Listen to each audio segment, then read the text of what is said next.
Bienvenidos a un nuevo capítulo de Shot Financiero.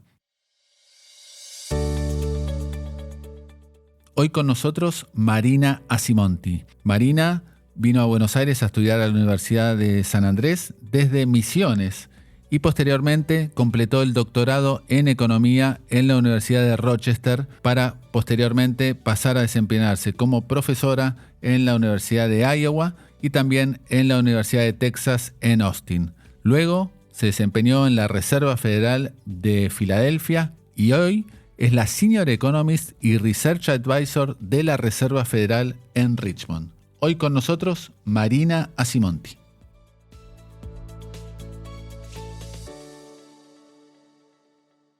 Estás escuchando Shot Financiero con Guillermo Willy Laborda. Shot Financiero es presentado por Puente Holding UK, una compañía especializada en Wealth Management, Sales and Trading, Capital Markets e Investment Banking, basada en el Reino Unido y con oficinas propias en Argentina, Paraguay, Uruguay, Panamá, Estados Unidos y España. Puente cuenta con más de 100 años de trayectoria y 35.000 clientes en todo el mundo, entre individuos, empresas, instituciones y sector público. Y ya estamos conectados con Marina Asimonti. Marina, gracias por tu tiempo y bienvenida a Shot Financiero. Gracias, un gusto estar aquí. Y bueno, Marina, como todo entrevistado, siempre arrancamos con cómo te surgió o cuándo te surgió la vocación de economista. Bueno, yo creo que cualquier persona de mi edad que creció en Argentina y pasó la hiper del 89, viste, alguna pregunta sobre economía se hizo. Sí. Yo siempre digo que es gracioso porque voy a Argentina y cualquier persona de la calle sabe infinita más de economía que en cualquier otro lugar del mundo. Es algo que creo que todos tenemos en la piel por la volatilidad que se vive en el país. Entonces, básicamente yo en el 89 tenía 11 años, 12 años, viste, venía ahorrando por un montón de tiempo para comprarme el pequeño pony. No sé si sabes lo que es, era un juguete que todas queríamos las chicas en esa edad. Cuando finalmente llego, viste, lo voy a comprar y me dicen, no, subió el precio. Vuelvo llorando, perdida, triste, intentando que mi mamá me explique qué pasó. Me dice, bueno, lavar los platos y te damos la diferencia. Me dan la diferencia, vuelvo a las 2 horas, había vuelto a subir el precio. Y eso fue, se me quedó, viste, grabado por siempre, cómo puede estar pasando eso. Y de ahí, bueno, mis viejos tenían un negocio que vendían computadoras, que, viste, dependía un montón del valor del dólar. Entonces, es algo que teníamos muy presente de seguir el tipo de cambio, entender qué pasa. Fue duro y eso hizo que me haga un montón de preguntas y que intente entenderlas, ¿no? al resto de mi vida. Pero una cosa interesante es que yo no sabía que economía existía como carrera en ese momento, porque soy de Misiones, no había economistas en Misiones.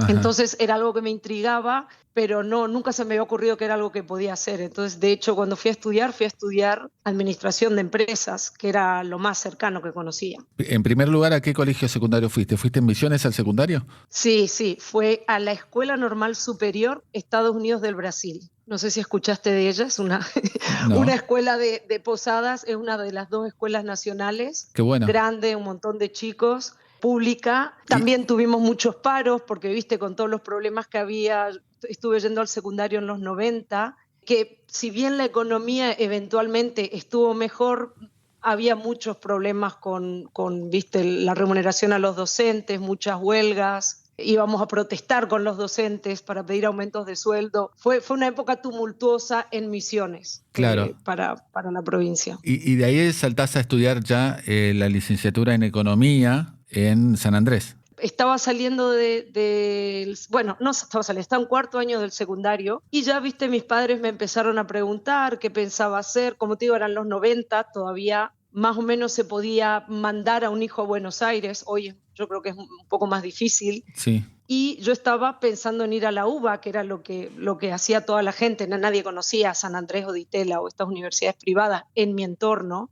Pero mi mamá era profesora de matemática, entonces siempre, viste, me mandaba a hacer estas olimpiadas de matemática, que básicamente vas en el secundario, competís, y resulta que en algún momento mi papá lee en el diario que si llegabas al nivel nacional de las olimpiadas, te ganabas una beca en San Andrés. Y lo vio en un aviso del diario, o sea, totalmente aleatorio. Y entonces ahí me dijo, mira, intentá llegar a ver si te puedes ganar esa beca. No llegué, no llegué tan lejos. Me acuerdo que justo para pasar al nivel nacional era a la vez que estaba en el viaje a Bariloche y no me fue muy bien. Pero como ya sabía que eso existía, me mandaron a Buenos Aires a averiguar. Y ahí también otra anécdota, imagínate la poca información, que me mandan en bondi a Buenos Aires sola, con 16, me dicen tenés que ir a San Andrés. A la universidad no tenía ni idea, fui a Retiro, me compré un pasaje a San Andrés porque me imaginé que la Universidad de San Andrés estaba en la ciudad de San Andrés. Sí. En la localidad, llego, en la localidad de San Andrés, nadie sabía dónde estaba la Universidad de San Andrés. Vuelvo a Retiro, me busco en las páginas amarillas, o sea, imagínate, ¿no? Esto es, claro, estamos hablando de 98. Busco en las páginas amarillas, ahí leo que es en Vitoria, me compro otro, llego y ya habían cerrado.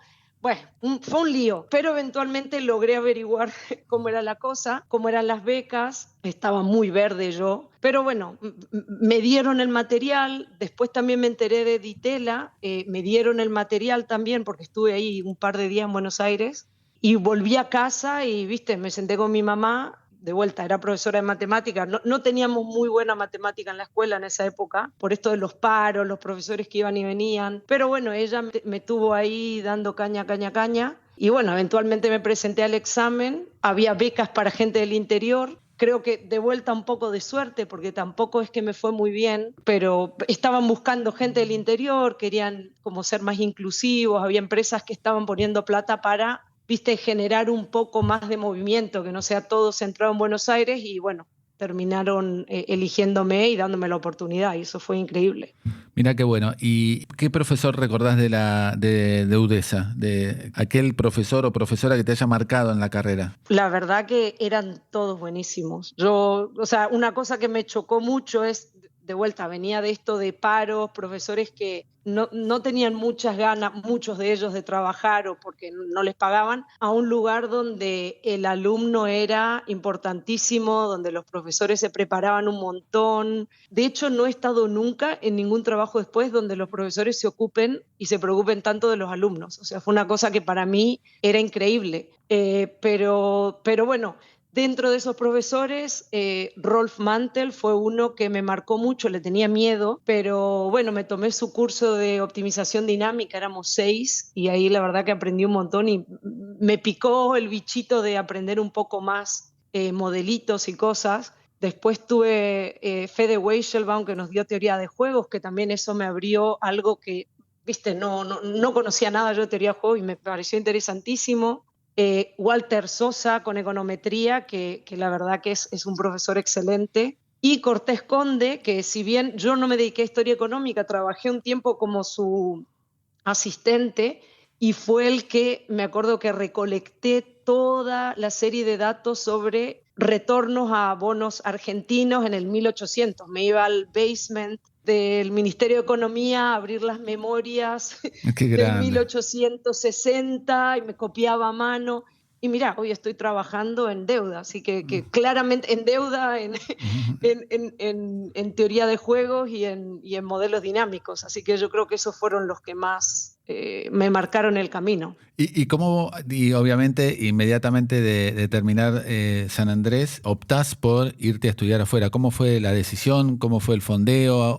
¿Cómo fue el proceso de elección en qué universidad aplicar? Contanos un poco de eso. Sí, mira, o sea, estando en San Andrés, mucha gente pensaba en irse a estudiar afuera y yo trabajaba porque parte de mi beca en San Andrés se cubría trabajando en la biblioteca, tenía que trabajar como un medio tiempo y muy flexible y todo, ¿no? Pero tenía que trabajar un medio tiempo, entonces veía los libros que la gente sacaba, los chicos más grandes, y veía que venían a sacar el libro del GRE, los que estaban un poco de años después, y entonces como que, viste, empecé a hablar con ellos y medio me iba enterando. Y entonces, en algún momento aprendí cómo funcionaba, porque la verdad que hay un montón de aprendizaje de cómo es aplicar, de qué se necesita.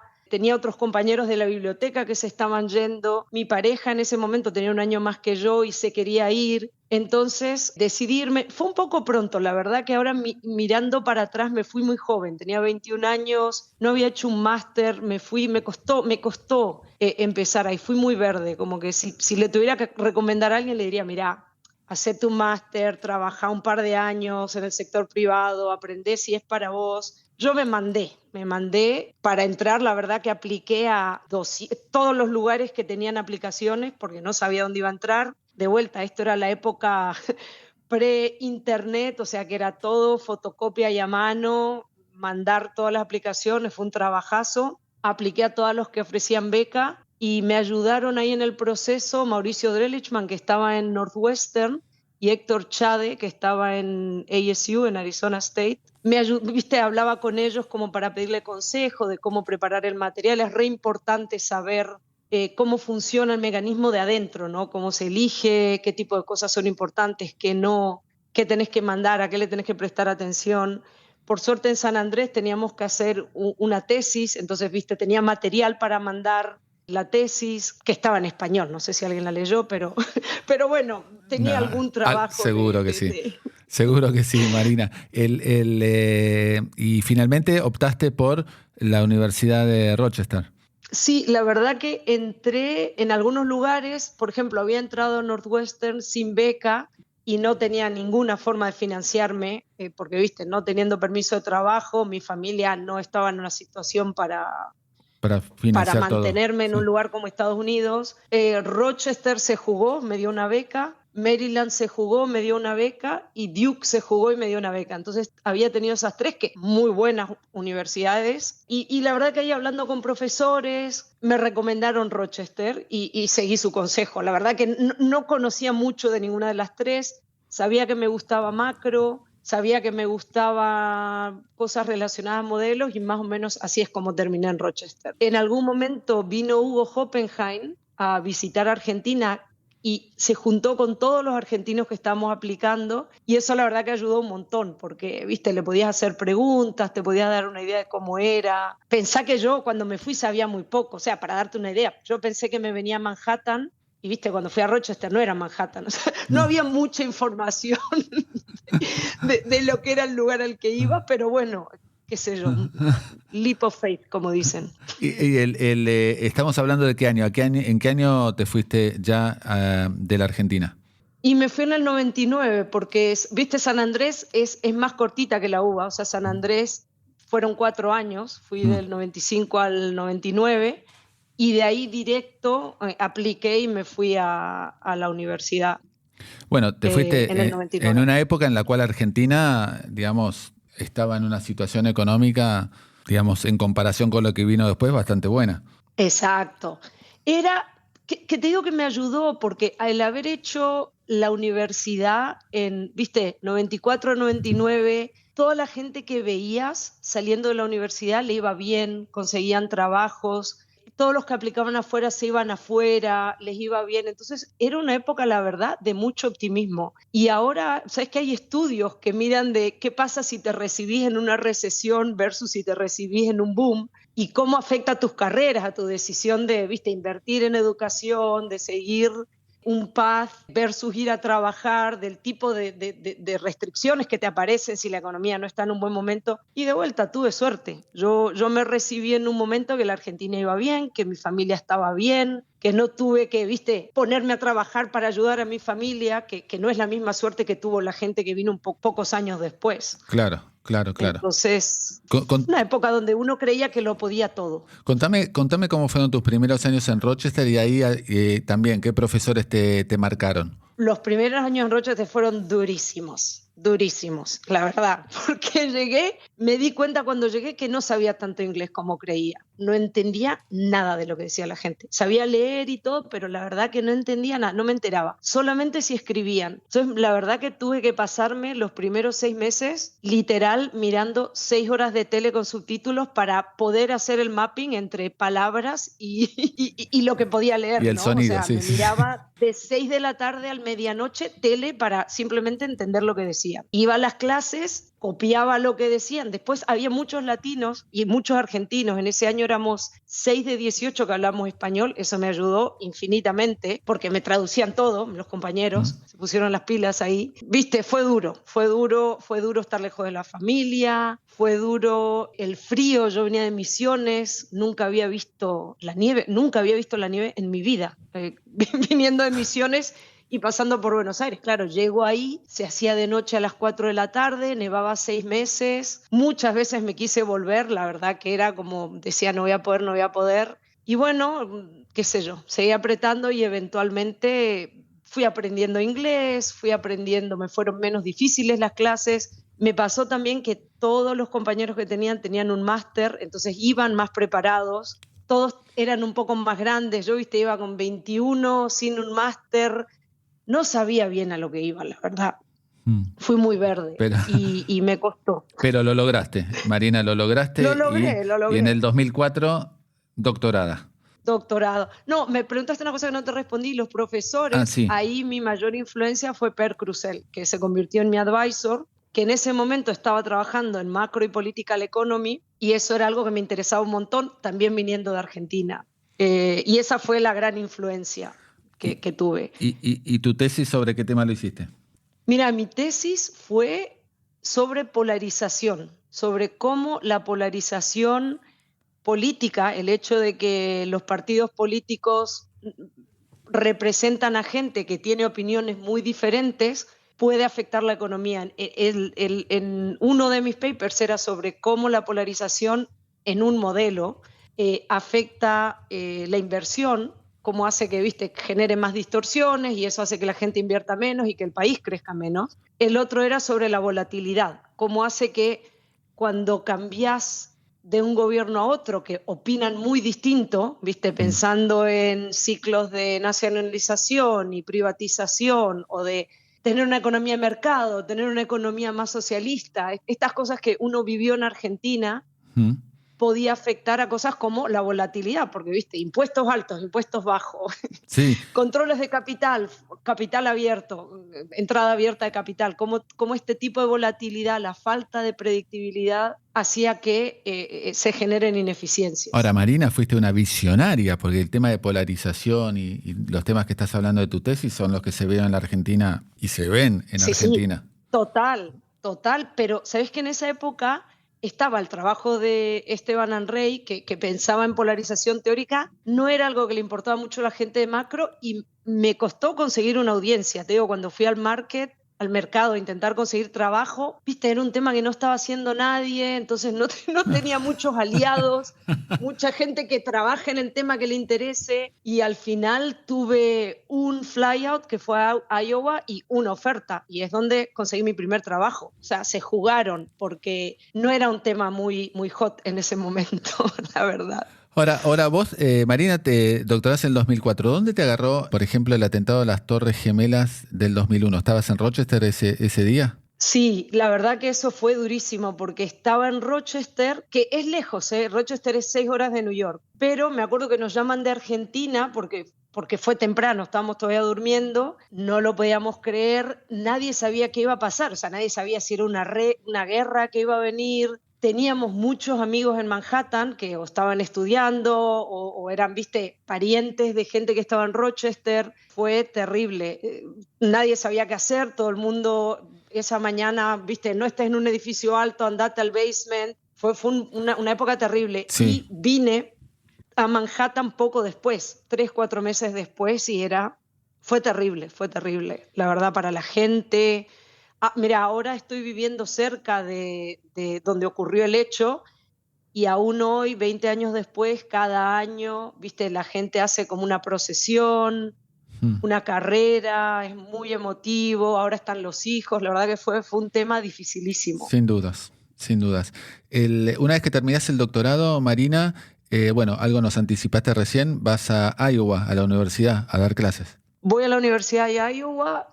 Fue un choque para mí porque el Departamento de Economía estaba dentro de la Escuela de Negocios y una de mis primeras clases fue dar macro a ejecutivos de 40, 50, o sea, gente con un montón de experiencia en un MBA program de Executive MBAs. Sí. Y eso fue un shock porque, claro, yo venía, ¿viste? Vos tenías 26 no años, más o menos. 26, 27, a intentar explicarle lo que eran options y derivatives a gente que, ¿viste? Hacía esto para ganarse la vida. Era como un poco de, ¿qué estás haciendo explicándonos esto?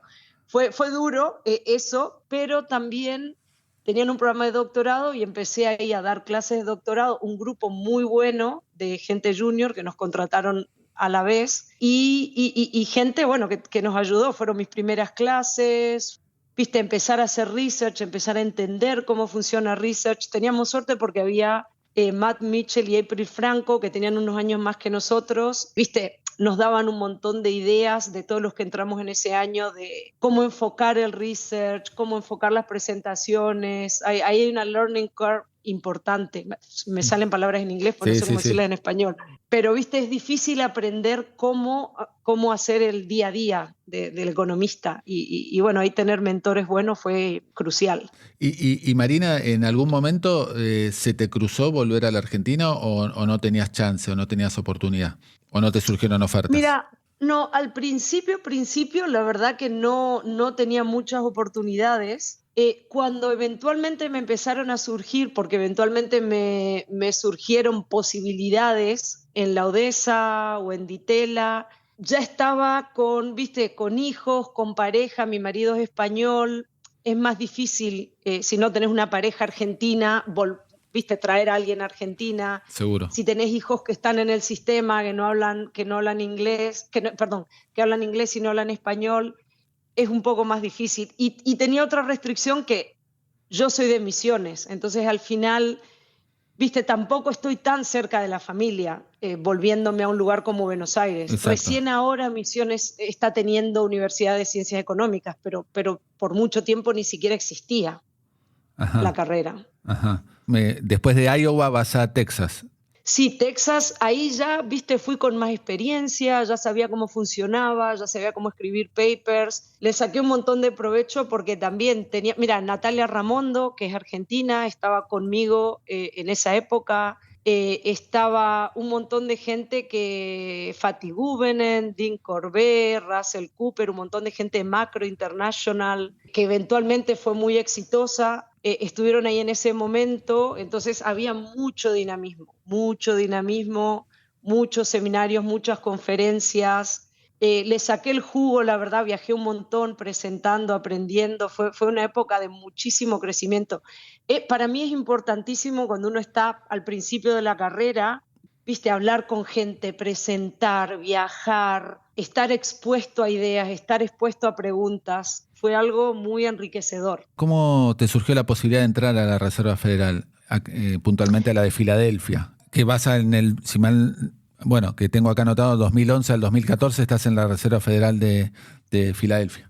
Eso fue un poco también aleatorio. Yo me voy tenía un año de sabático y me voy a la Universidad de Pensilvania a pasar un año como profesor visitante, estaba dando clases ahí, haciendo investigación, también aprendiendo muchísimo. En ese año hubo algunos problemas en Austin y se fue un montón de gente por unos problemas de política ideológica sobre cómo hacer economía, que me lo perdí porque ni siquiera estaba ahí, pero de repente como que se quebró un poco el grupo y un montón de gente se fue. Y entonces ahí algunos de los profesores más senior me dijeron, mirá, pensá bien si querés volver o no, porque acá la cosa, no va a ser el ambiente en el que estuviste estos últimos años, te va a ser más difícil como junior. Y en algún momento me llamaron de la Reserva Federal de Filadelfia y dije, bueno, voy a probar un año sin renunciar de Texas para ver, qué va pasando, me da un poco de insurance.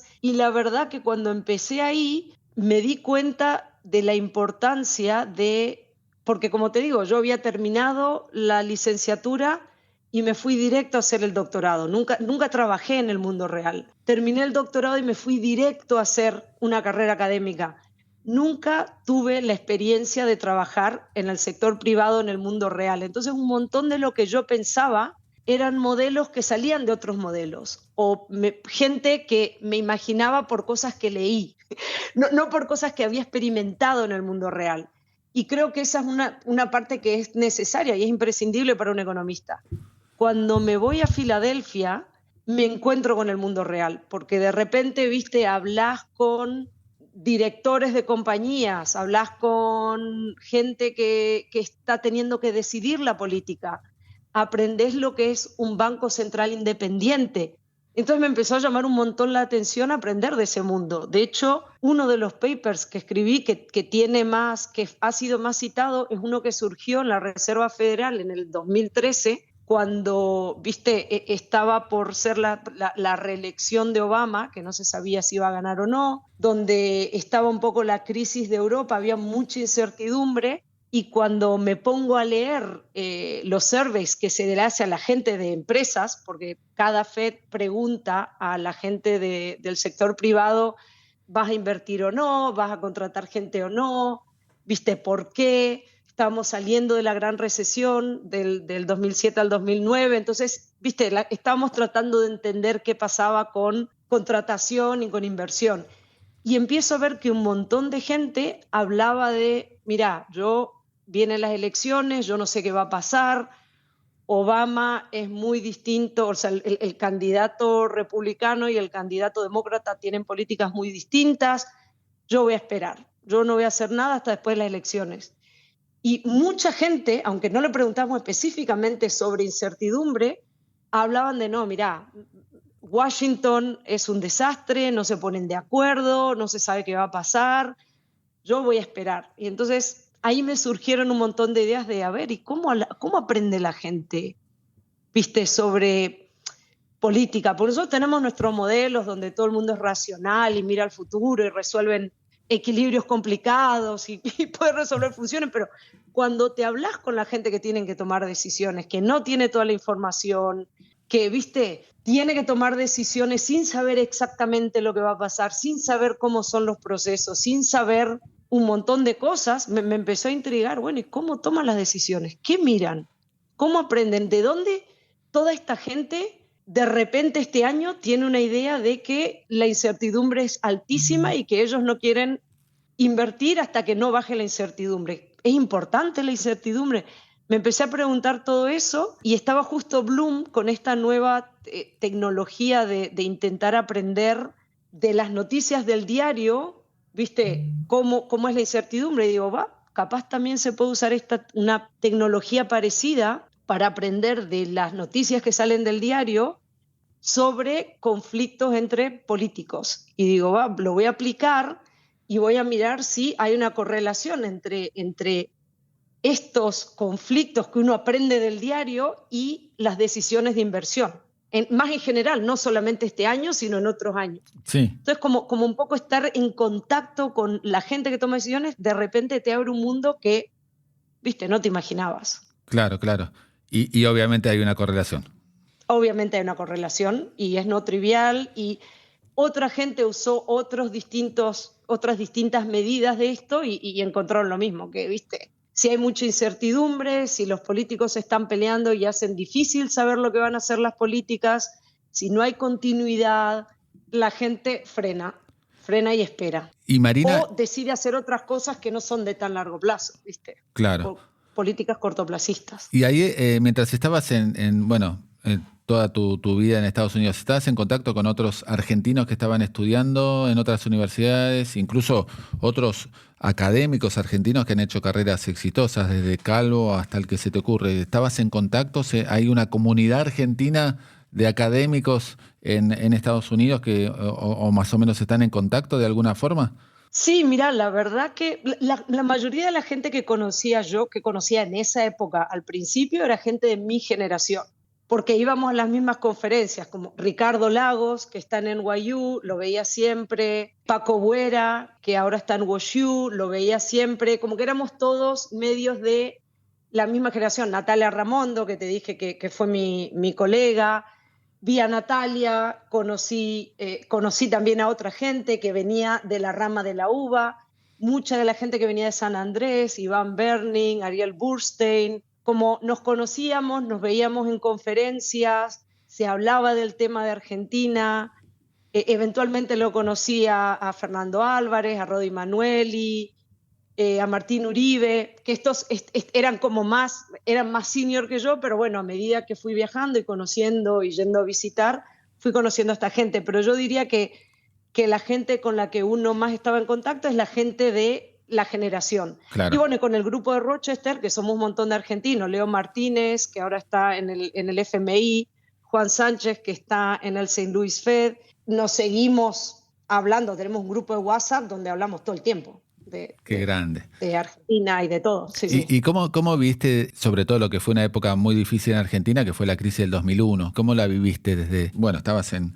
Estados Unidos obviamente, pero y completando el doctorado, ¿cómo se vivió esos momentos tan tristes de la crisis del 2001? Mira, fue un golpe, porque yo venía, viste, de mi mundo color de rosa, estaba en el doctorado, re divertido, era difícil, pero, viste, una cosa que en Estados Unidos es que es re estable. Todo está bien, todo es predecible, todo es fácil en ese sentido, comparado con, viste, sobrevivir en Argentina. Y me acuerdo de volver justo a fin de año, porque siempre voy para Navidad, de llegar y yo vuelvo, me tomo el avión y de ahí me tomaba el bondi a Misiones, ¿no? Y de subirme al bondi y ir por el bondi y ver la gente con los saqueos, ver... Qué momento. ¿Viste? Cosas quemadas, fue para mí un shock porque venía de que todo funcionaba bien a un caos total. Y bueno, y en Misiones ni te imaginás, porque Buenos Aires tiene algo, no sé si alguna vez estuviste en Misiones o en alguna otra provincia o viviste. Sí, estuve varias veces en Posadas y obviamente en Iguazú. Bueno, una cosa que pasa en las provincias que es muy diferente a Misiones, a Buenos Aires, es que, viste, vos en Buenos Aires tenés un montón de información, hay un montón de bancos, tenés Uruguay al lado, viste, hay un montón de infraestructura, la gente tiene tarjetas de crédito, hay un montón de cosas que son más fáciles dentro de lo difícil que fue el 2001, porque fue difícil para todo el mundo, de lo que son en Misiones. Claro, llego a Misiones y para mi familia fue un caos, porque de repente, viste, corralito, y tenían toda la plata en el banco y Misiones era en efectivo, o sea, en Misiones no existían las tarjetas de crédito. No, vos no podías ir a un negocio y pagar con una tarjeta de crédito. O sea, es todo en efectivo, mucha gente asalariada, mucha gente que, bueno, tenemos Paraguay, que por ahí nos permite hacer algunas cosas, pero viste, fue un caos para mi familia tenía sus ahorros, perdieron todo, porque viste, ellos habían puesto los ahorros en el Banco de Boston pensando que como era americano iban a estar protegidos, nada. 4-1, perdieron todo. Mi mamá es profesora de matemática, trabajaba en docencia, se fue todo al garete. Lo que te digo que teníamos el negocio de computadoras con el tipo de cambio también. Fue todo, la verdad que un caos, un estrés. Muchos de los padres de la gente de esa generación no lo soportaron y terminaron con problemas de salud e incluso muriéndose porque en pocos años. Mi papá se murió 3 años después porque la verdad que fue un shock súper grande. Viste, tenés una vida más o menos armada y perdés todo. Sí, muy doloroso todo. Toda esa época muy fue doloroso. Muy doloroso. Y en Misiones lo que pasó, como te digo, como no había forma con el corralito de sacar el dinero y de hacer transacciones, no había forma de comprar cosas, comprar comida. Y empezaron a ver estos galpones gigantes, que me imagino que en Buenos Aires había, pero en Misiones había infinitos de estos galpones donde iba la gente a hacer trueque, literal trueque. O sea, iba mi mamá, viste, y alguien le daba huevos, hacía una torta y cambiaba la torta por leche. O sea, era como volver a la prehistoria de economía. Qué horror. Y mi mamá decía, bueno, te doy clases de matemáticas y me das un kilo de yerba. Y estuvieron así 1 año. Yo no les podía mandar mucho porque no había forma de entrar dinero, no había forma de sacar dinero. Yo tampoco tenía un mango en esa época porque era un estudiante, pero fue tristísimo. ¿Y Marina, llevaste a tus hijos a Misiones a conocer? Sí, los llevo cada año en diciembre van a ver a la familia, vamos 3 semanas. ¿Qué cuentan? ¿Qué sienten? Bueno, la verdad que tengo 3. Una tiene 10, 11 años, que ya entiende más, los otros son chiquitos, acaban de cumplir 5. viste, los de 5 van a ver a la abuela y hace calor y comen mangos y ven a los primos y es re divertido. La de 10 tuvo un choque cultural bastante grande porque, por ejemplo, ella nunca había visto gente que viva en la calle y que pida comida, y eso viste, se pasó varias noches sin dormir intentando entender eso. O sea, en su mente, nenes y me decía, pero ¿por qué piden comida? Le digo, bueno, porque la pobreza es distinto, viste, en Estados Unidos hay un sistema, cuando los nenes no tienen padres o no tienen casas, los colocan, o sea, ella nunca había visto eso, porque acá no se ve.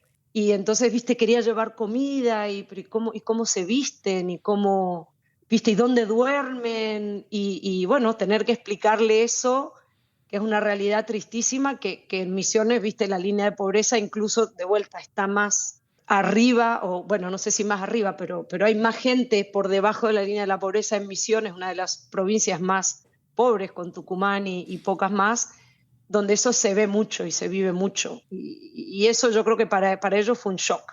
La otra cosa que fue buena, o sea, esa es la parte mala de economía.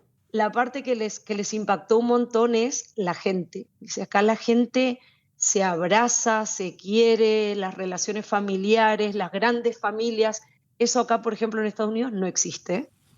Las familias están diseminadas. Viste, esto de haces un asado y vienen 30 personas de tu familia, no existe. No existe acá en este país porque todos viven lejos, las familias son más chicas, la gente tiene menos hijos, están menos en contacto. Entonces eso fue algo que le impactó mucho, ¿no? Como el cariño, el que la gente siga siendo amiga. Yo me sigo juntando con las chicas de la escuela que las conocí cuando tenía 4 años, que hacemos, nos juntamos a tomar tererés cada año cuando voy con los hijos. Viste, después de 40 años que nos conocemos, con las que fueron mis vecinas cuando tenía 3 años, con todos nos seguimos juntando. Entonces eso es... ¿Y no instalaste el tereré en la Reserva Federal de Richmond, donde estás ahora? ¿No lo lograste imponer? Hay más porteños, ¿sabes que hay más porteños? Toman mate, pero Toman no mate. toman tereré. No he logrado, no he logrado. O sea, el mate llegó a la Reserva Federal, pero no el tereré. Pero el tereré no. De hecho, cuando estábamos en Rochester, como haciendo el doctorado, que éramos varios, teníamos algo que le llamamos el mate hour, que los viernes a las 6 de la tarde, por 1 hora, nos sentábamos ahí en una parte del lo que sería el lounge de economía, a tomar mate, y la gente estaba invitada a venir a hablar español, y viste, el que iba a Argentina traía, si tenía alfajores, o hacían pasta frola, era como nuestra hora argentina, que eventualmente incorporó uruguayos, colombianos, bolivianos, peruanos, italianos, todos los que hablaban español terminaron. Entonces exportamos el mate. De hecho, fun fact, que no está en mi CV, pero yo fui la reina nacional de la yerba mate en Misiones, y esto no mucha gente lo sabe, cuando estaba en el secundario. Entonces tengo una larga trayectoria de promover el mate, porque empecé así. Empecé con 16 a viajar por el país promoviendo la yerba mate, que era lo que hacían las reinas nacionales.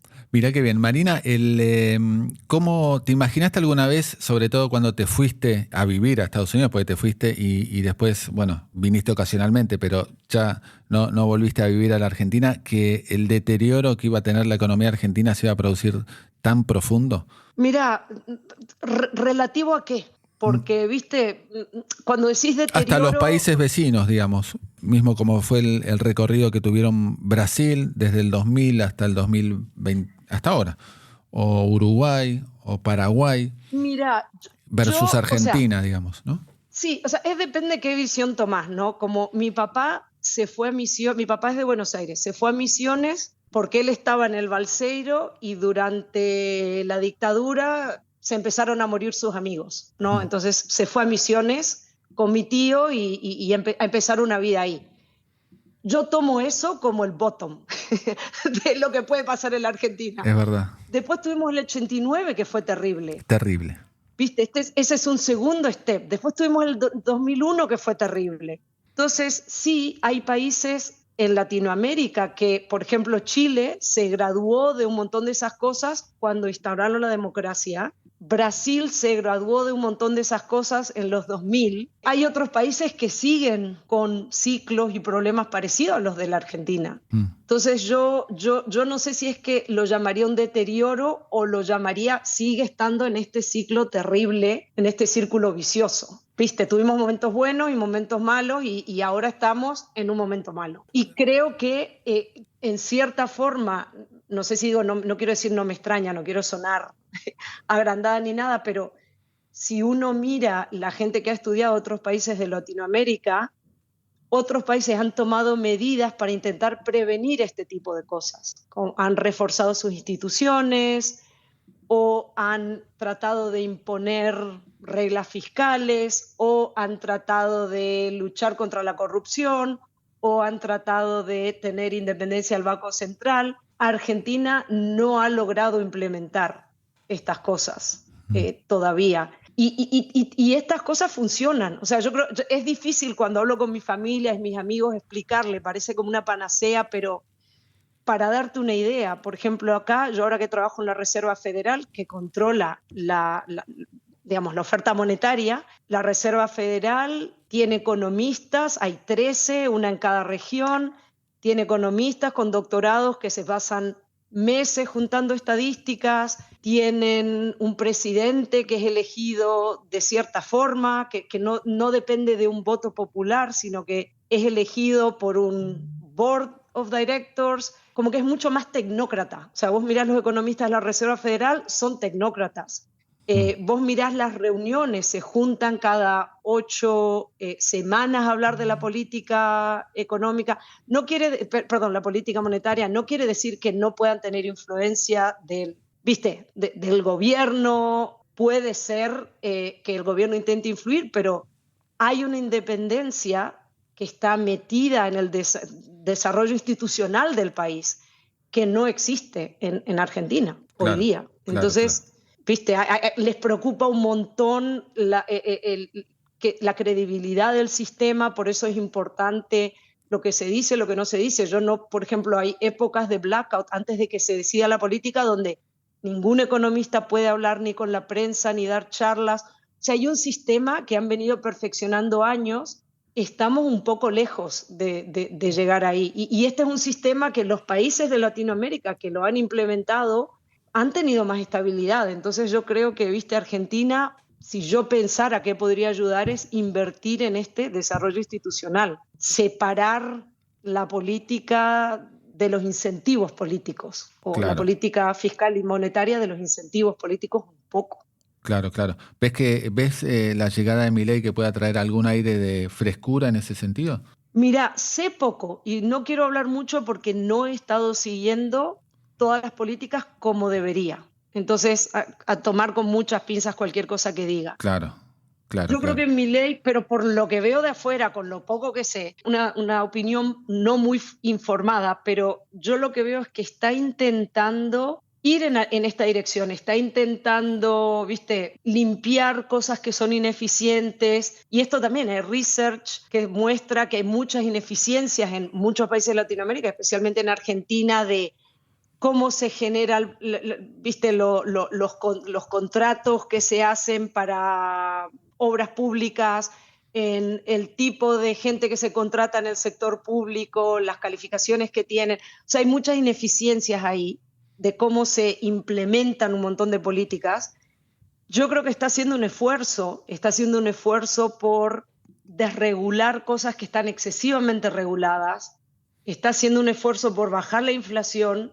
El signo de pregunta que tengo yo, de vuelta con mi sombrero de political economy, es que lo está haciendo un poco a lo cowboy y un poco kamikaze, en el sentido de que no está logrando construir una coalición que haga que estos cambios se puedan mantener. Y ese es como el riesgo que veo yo. Claro. Yo el riesgo que veo, creo que está yendo en la dirección correcta, pero si uno intenta hacer la implementación sin construir coaliciones que permitan mantener estos cambios cuando él no esté en el poder eventualmente, cuando llegue la próxima persona, si no convence suficiente gente de que esta es la forma de hacer las cosas, no va a durar. Entonces te vas a comer los costos del ajuste que se está comiendo la Argentina hoy para no tener los beneficios que van a venir en 3, 6 años, porque los beneficios no van a ser inmediatos. Claro, claro. Entonces ese es el miedo.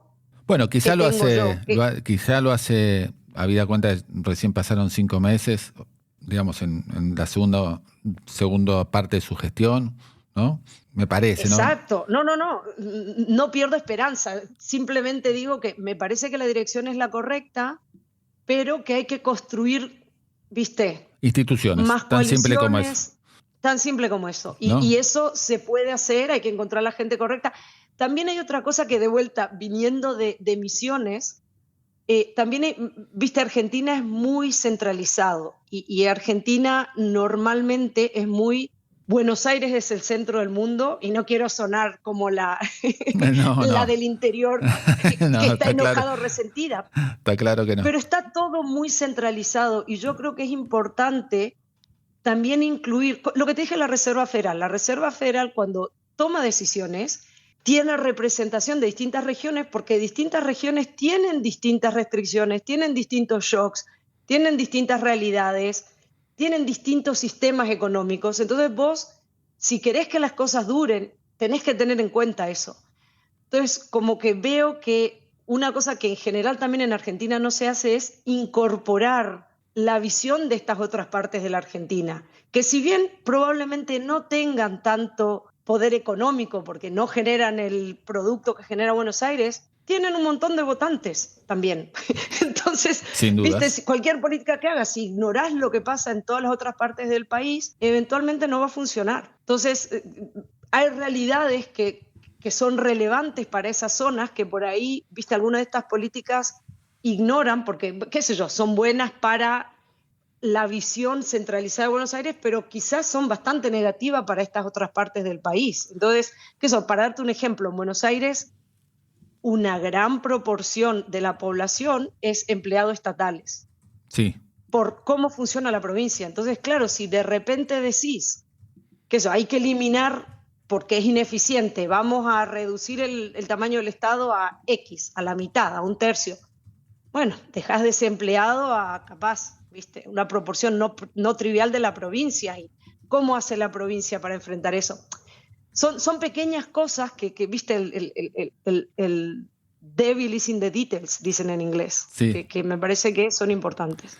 Marina, ¿costó o cuesta mucho desarrollarse, crecer en el ámbito académico como economista, en la carrera, en tus inicios siendo mujer? ¿Hay trabas puntuales que debiste superar por el hecho de ser mujer? Mira, yo la verdad que cuando estaba en el doctorado no me di cuenta que era mujer, porque la forma en que se trataba a la gente era bastante igual. Y, viste, salí del doctorado totalmente sin ningún tipo de noción de ningún tipo de traba. Empecé a encontrar algunas trabas cuando tuve mi primer trabajo. Y estas fueron especialmente porque me di cuenta que una forma de crecer en el ambiente de académico, de publicación y todo es a través de el networking, de conocer gente, de hacer lazos, de hablar con gente. Y una cosa que me pasaba por ser mujer es que, esto lo dije ya otras veces, como la mayoría eran hombres, un montón de la forma en que la gente hace networking, viste, no siempre yo podía participar, porque se iban a un partido de fútbol o o se iban a un bar, viste, de estos bares oscuros, subterráneos, a tomar cerveza. Y a mí me costaba un poco estar en estos ambientes, primero porque no jugaba al fútbol, segundo porque, viste, vas a un bar y qué sé yo, es distinta la dinámica que hay en un bar. En la época en que yo estaba, ahora creo que es menos, pero en la época en la que yo recién terminé, había bastante acoso. Y el acoso, no sé si era, no quiero sonar mal acá, pero no sé si era algo que se daban cuenta los hombres o no, pero muchas veces era muy fácil para mí ir a un bar, empezar a hablar con alguien de mi paper y que de repente me intenten levantar, ¿entendés? Me inviten a salir o me intenten ofrecer algo que no, viste, que no lo harían con otro hombre. Claro. Claro, entonces siempre, claro, estaba hablando en un bar y de repente la cosa convergía para otro lado. Y eso para mí personalmente fue muy difícil de manejar, porque eventualmente ya no quería ir a los bares, porque al final, viste, si vas a un bar entonces me perdía un montón de oportunidades. Y había gente que se aprovechaba de la situación y otra gente que no es que se aprovechaba, pero simplemente, viste, qué sé yo, son dinámicas que se pueden dar. Pero cuando hay imbalances, esa fue otra cosa que fue difícil para mí. Y la tercera cosa que fue difícil es cuando tuve hijos. Porque la verdad que ahí ya cuando tenés hijos, viste, por una cuestión natural, que estás embarazada, que, viste, físicamente te cuesta, emocionalmente te cuesta. No quiero generalizar, no sé si esto es para todas las mujeres, pero a mí me costaba dejar los hijos para viajar, me costaba, qué sé yo, físicamente pensar después de que tuve los hijos. Eso también fue una cosa complicada, que hace que, viste, tengas un tiempo de inacción donde no vas a conferencias, porque estás centrada en eso, los nenes te requieren, se enferman. Y yo tuve mucho apoyo de mi pareja, o sea, mi marido trabaja infinito, si no, ni siquiera hubiera llegado a donde estoy, ¿eh? No quiero minimizar eso, pero aún así es difícil y eso hace que, viste, te pierdas una parte de todo esto que es ir a conferencias, que te vean, que te inviten, tener feedback, aparecer, que bueno, qué sé yo, es la naturaleza de las cosas. Esas creo que son las barreras que enfrentan las mujeres. Ahora, es difícil para todos los economistas de crecer.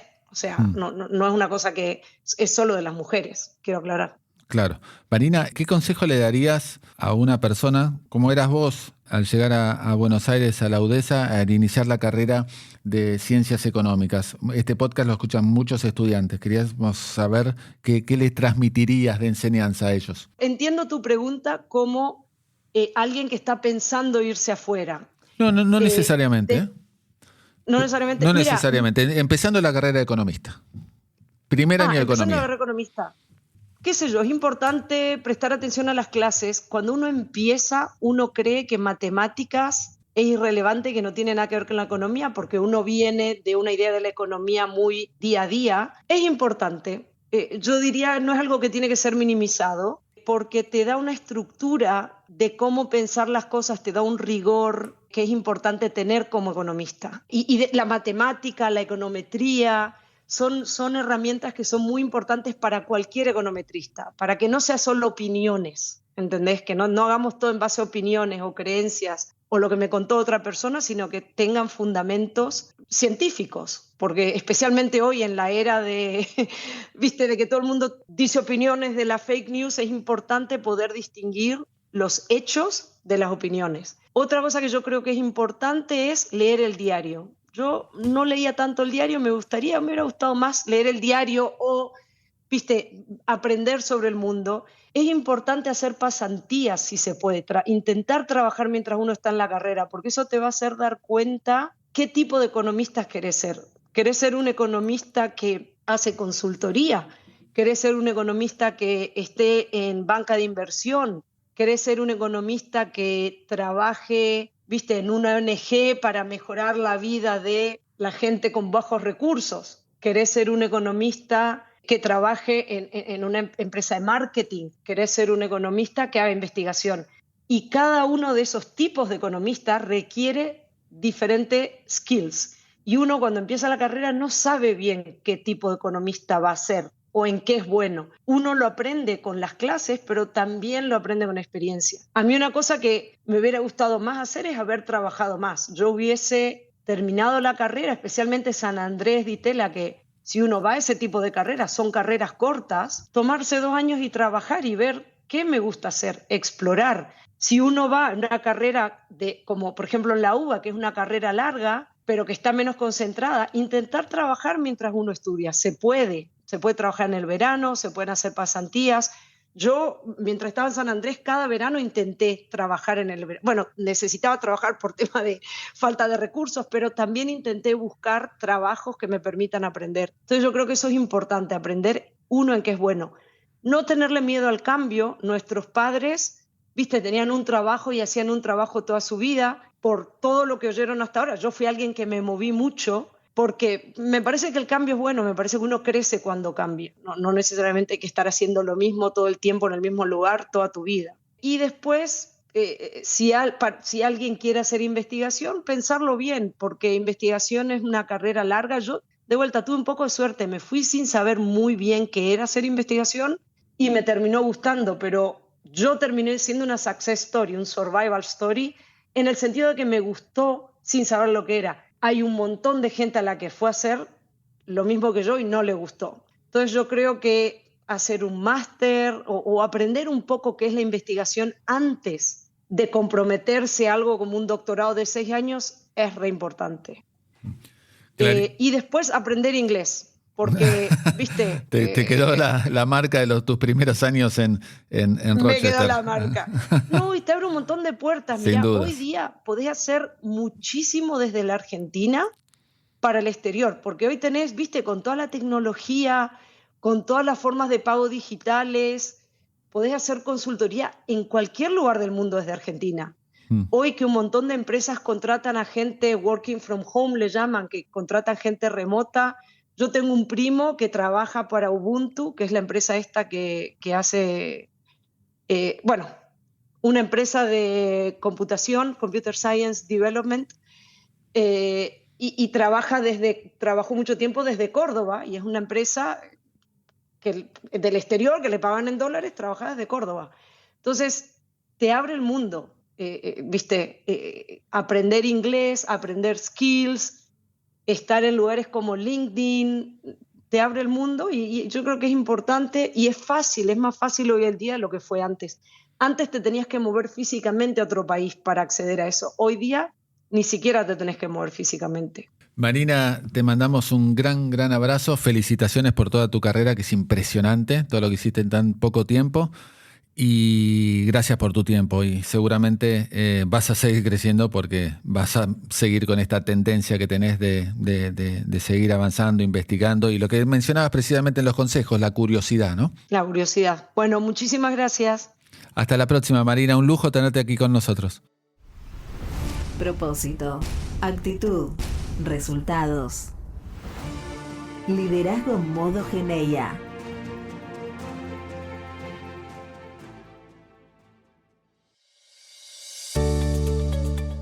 Hasta aquí la entrevista con Marina Asimonti. Nos reencontramos en una semana con otro referente de la economía y los mercados internacionales. Chau.